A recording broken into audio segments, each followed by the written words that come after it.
Hey guys, it's Jen. Welcome back to my channel and welcome back to another video. Today I've got an awesome video for you. I'm going to be sharing 3 freezer meals that you can make for you and your family that are all healthy and use minimally processed ingredients. I'm going to be making a really delicious buffalo chicken casserole as well as a potato soup that is dairy and grain free, and also a chicken curry that's really healthy and delicious.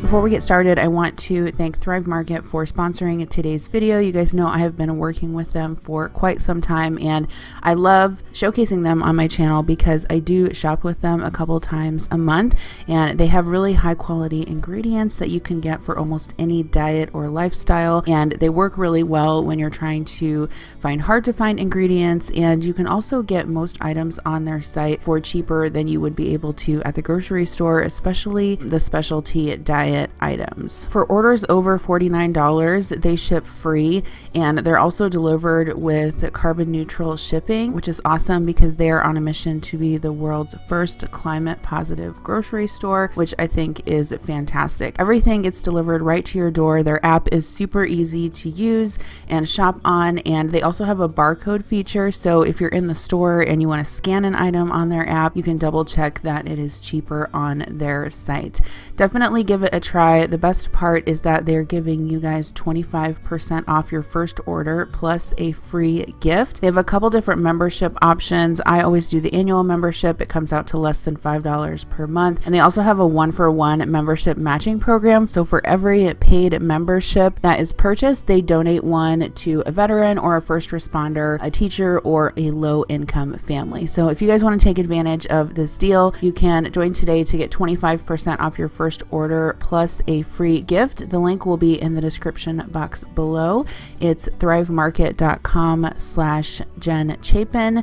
Once again, the link is thrivemarket.com/Jen Chapin. Okay, let's get into the meals. All right, so the first freezer meal that we're going to make is a potato soup, and I will be linking all of these recipes down below. I do have some foil pans here that I'm going to be putting some of the dishes in, but I also may be using my super cubes for some recipes. I'll kind of just play it by ear. So these are the ingredients that you'll need for this recipe. This recipe is Whole30 and paleo compliant if you eat potatoes while you're doing paleo. I know that's sometimes like a controversial subject, but at any rate, all whole foods. So we have 1 onion. We'll need 4 cloves of garlic. So I have some of this garlic stir-in paste, some chicken broth. I got this from Thrive, some tapioca flour. You can also use arrowroot flour. Thrive is the best place and my favorite place to get all types of different specialty flours. So any types of like nut flour or other types of specialty ingredients that you can't find elsewhere, I always get them from Thrive. I have a can of coconut milk, some nutritional yeast, salt and pepper. I also got this Malden sea salt from Thrive. I really like it. 3 pounds of russet potatoes,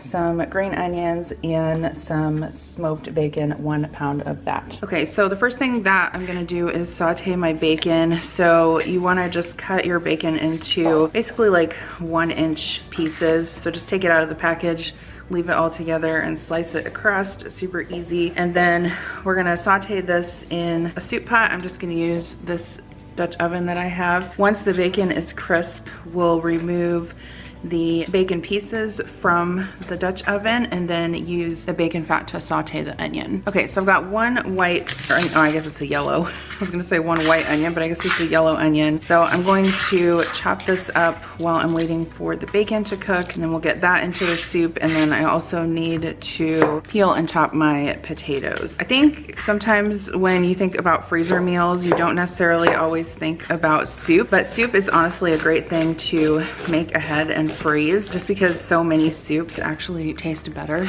as they sit. For example, chili, I always think tastes better as leftovers, and potato soup freezes quite well. And since this particular recipe doesn't have any dairy in it, we're not going to have to worry about it, you know, curdling or separating or anything like that once you thaw it out and reheat it.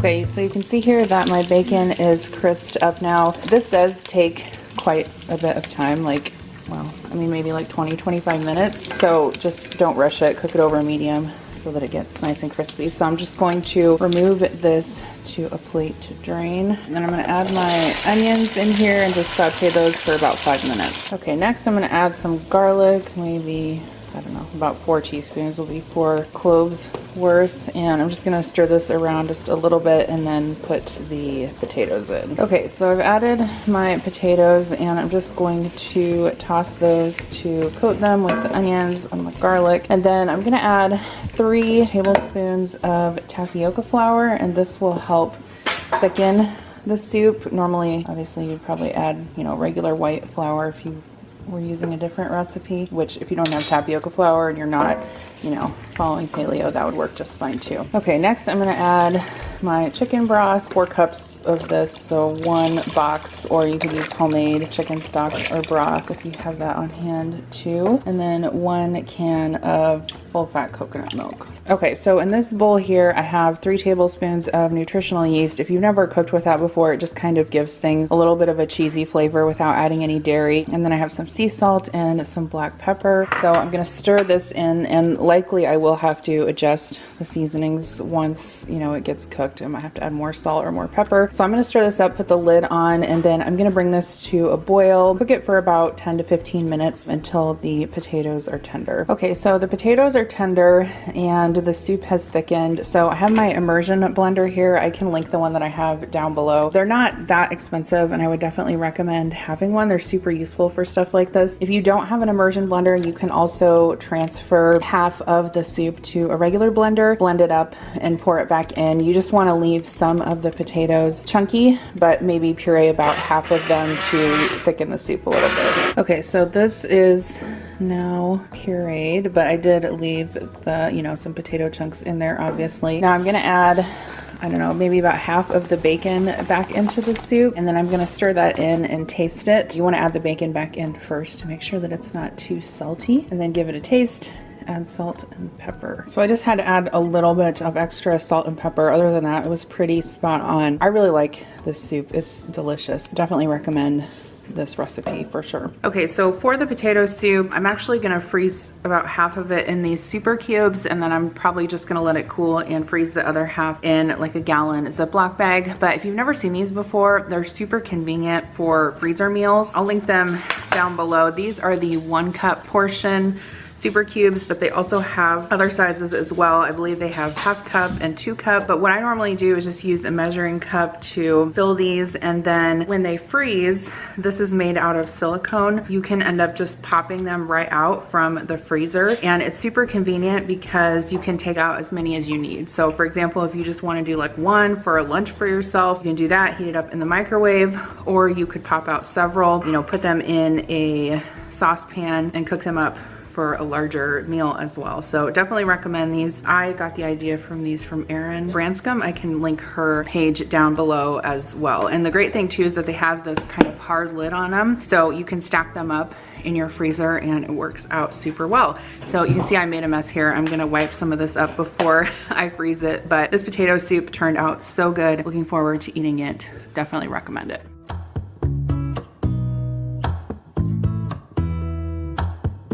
Okay, so the next meal that we're gonna make is a chicken curry, and any type of curry makes a great freezer meal because honestly, I think curry is one of the things that tastes better as it sits for a little bit. So this is out of the Ready or Not Nom Nom Paleo cookbook. I can link it down below. It's on page 286. I really love this cookbook, by the way, because it has tons of pictures. It's awesome. So for this recipe, I'm going to use some of this organic chicken breast that I got from Thrive. This is really good quality. If you're looking for better quality like meats and poultry and seafood than you can find in your grocery store, I would definitely recommend checking them out. I have ordered all types of frozen protein from them, and it always arrives perfect, and it's delicious, and it's way higher quality than what I can find around here in my small town. This actually happens to be welfare certified, so that's good. I have some broccoli, a red pepper. I'm gonna put a couple of potatoes in my curry. You don't have to do that. That's how I always make it. So I'm gonna add those, lime, some onion, some cilantro, unsweetened apple juice, some fish sauce. You can get this on Thrive, as well as the curry paste. I have two different options here. I have a yellow curry paste and a green curry paste. I think I'm going to use the yellow today. 2 cans of coconut milk, some garlic, salt, and pepper. All right, so I've got my chicken breast here, and I just cut this up into small chunks. The original recipe actually calls for chicken thighs, but I prefer chicken breasts, so that's what I'm going to use. So I'm just going to season this with a little bit of this sea salt and some pepper, and then I'm going to set this aside while I chop up the onion.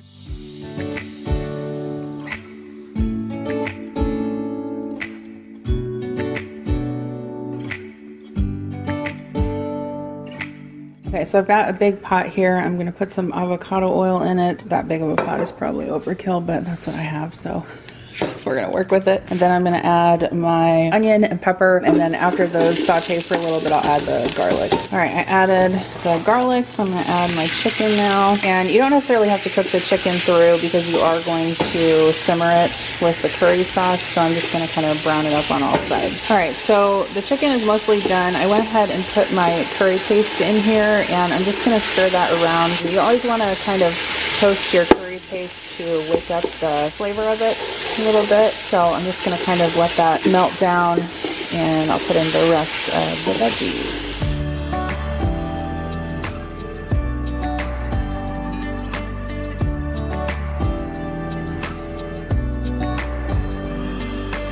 Okay, so this is the combination of the fish sauce and the apple juice. So I'm going to add that. Last step is to add the coconut milk. I recommend using the full fat coconut milk instead of the fat-free. It tastes a lot better, and it has a better texture as well. So I'm going to stir this up, make sure all of the curry paste and the seasonings and everything are incorporated, and then I'm going to put a lid on this and simmer it for about 20 minutes until the potatoes and broccoli are tender and the chicken is cooked through. All right, so here is the completed curry. This turned out so perfect. So if I was going to eat this, I would probably just eat it plain, or maybe with some cauliflower rice. You could serve it also with regular rice. The flavor was just about perfect. I added just a little bit of extra salt. I also think it could use a little bit more spice if you like it spicy, but if you don't, this is perfect. Okay, so for the chicken curry, I just packed this up into one of these freezer pans, and I'll just freeze this. Obviously, it will freeze solid. When I'm ready to make it, I can thaw it out in the refrigerator and heat it up either in the crock pot or on the stove, or you can also just leave it covered and warm it up slowly in the oven. I did also wash up some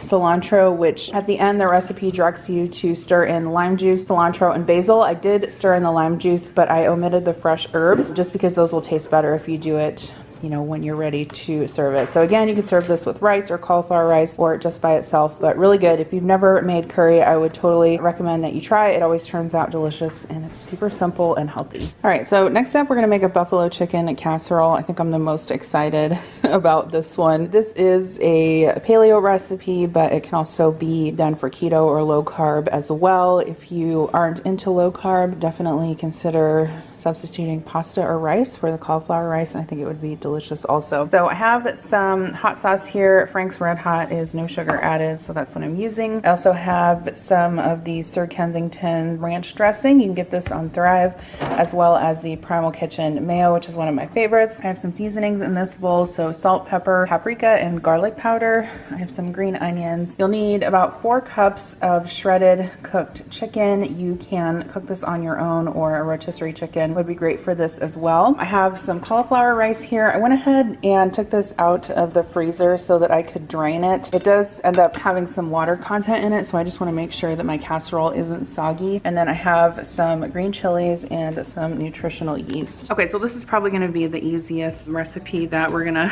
put together today. So easy is always good. So I need half a cup of Frank's. This kind of reminds me of that buffalo chicken dip, only, you know, add the cauliflower rice. I really love buffalo chicken dip. And then we need 2 tablespoons of ranch dressing. If you're not doing dairy-free, you can use any type of ranch dressing that you want, but this kind is really good, the Sir Kensingtons. Now for the green chilies, you can either use green chilies or banana peppers. I didn't have a jar of banana peppers open, and I had these in my pantry, so I'm just gonna use the green chilies. And then I'm going to chop up some green onions, about 1/3 of a cup of those. All right, so I'm gonna give these ingredients a stir, and then add in my cauliflower rice. I'm gonna add my chicken and my seasonings. Okay, the one thing I forgot to add was the mayo, so need just about 1/3 of a cup of that.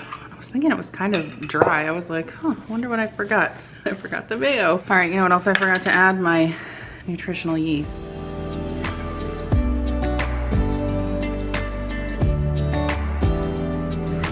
Okay, so I've got a freezer pan here, and I'm just gonna spray a little bit of cooking spray in that, not too much, and turn this out into the pan. I think I am going to put a little bit of cheese on top of this. All right, so I just have a tiny bit of cheddar cheese left in this bag, so I'm gonna use that on the top. All right.